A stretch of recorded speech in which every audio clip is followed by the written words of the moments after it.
मुख्यमंत्री भजनलाल शर्मा आपकी नेत्री स्वाति मालीवाल के साथ हुई बदसलूकी को लेकर हमला बोला है।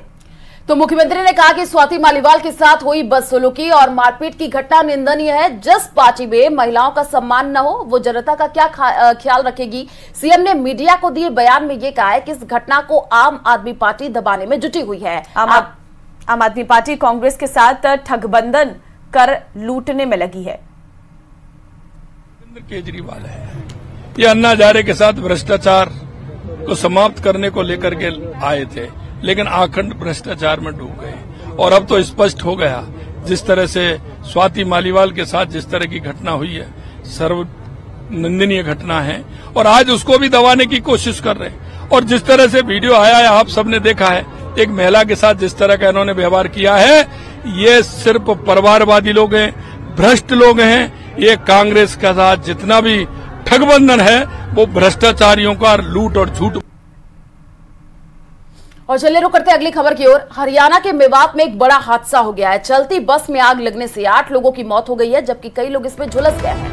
फिलहाल बस में आग लगने की वजह पता नहीं चल सकी है। बताया गया है कि यह हादसा कुंडली मानेसर पलवल एक्सप्रेसवे पर हुआ है। तो हरियाणा के मेवात में ये बड़ा हादसा हुआ है। हरियाणा के मेवात में चलती बस में आग लग गई है। 8 लोगों की मौत बताई जा रही है, कई लोग इसमें घायल भी हुए हैं। आग लगने के कारणों का पता अब तक नहीं चल पाया है। कोटली मानेसर पलवल एक्सप्रेसवे की ये घटना है। तस्वीरें हम आपको दिखा रहे हैं, आप देख सकते हैं किस तरीके से जलती हुई ये बस नजर आ रही है। आसपास लोगों की भीड़ जमा हो गई है और इसमें 8 लोगों की मौत भी बताई जा रही है। आग की लपटें इतनी भीषण थी कि किसी तरह से आग पर काबू पाया नहीं जा सका। कई घंटे की मशक्कत के बाद ये आग बुझ पाई है, लेकिन 8 लोग इसमें उनकी मौत हो गई है। कई घायल भी बताए जा रहे हैं, जिन्हें अस्पताल में भर्ती करवाया गया। अब हादसे के पीछे के कारणों का पता लगाया जा रहा है। बीजेपी प्रदेश की सभी 25 सीटें जीत की हैट्रिक लगाने का दावा कर रही है।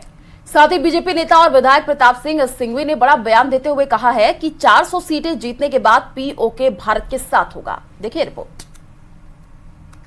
झुंझुनू की सीट बहुत ही अच्छे मार्जिन के साथ हम लोग जीत रहे हैं और हम लोग तीसरी बार मोदी जी को प्रधानमंत्री बनाएंगे और 400 पार के नारे को बुलंद करेंगे, इसमें कोई दो राय नहीं है। आने वाले समय में इस चुनाव में हम 400 सीटें तो पार करेंगे। भारतीय जनता पार्टी 370 सीटों से अधिक लेगी और वो दिन दूर नहीं जब पीओके भारत का हिस्सा होगा।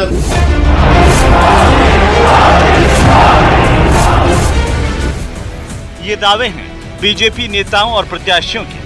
25 सीटों पर कमल खिलाने के बीजेपी ने कांटे के मुकाबले में फंसी झुंझुनू सीट को जीतने का दावा किया है।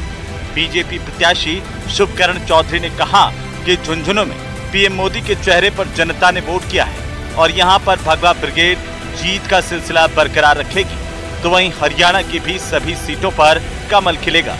एनडीए इस बार 400 सीटें जीतेगी। झुंझुनू की सीट बहुत ही अच्छे मार्जिन के साथ हम लोग जीत रहे हैं और हम लोग तीसरी बार मोदी जी को प्रधानमंत्री बनाएंगे और 400 पार के नारे को बुलंद करेंगे, इसमें कोई दो राय नहीं है।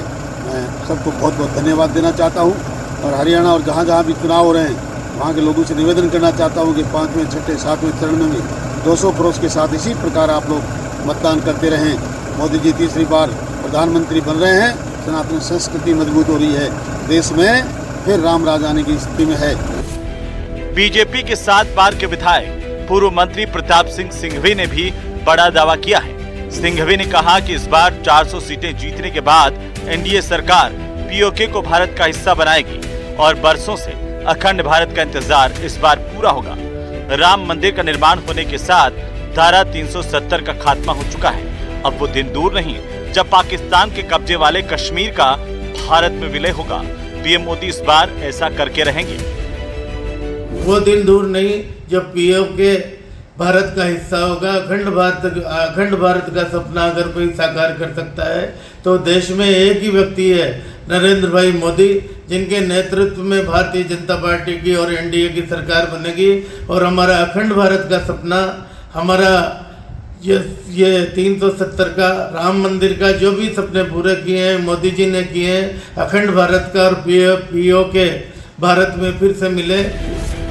नेताओं के दावों में कितना दम है ये तो 4 जून को ही पता चलेगा, लेकिन पीएम मोदी के नाम की लहर और उनकी गारंटियों के सहारे बीजेपी नेता दावे करने से पीछे नहीं हट रहे हैं। Bureau report, news 18 Rajasthan.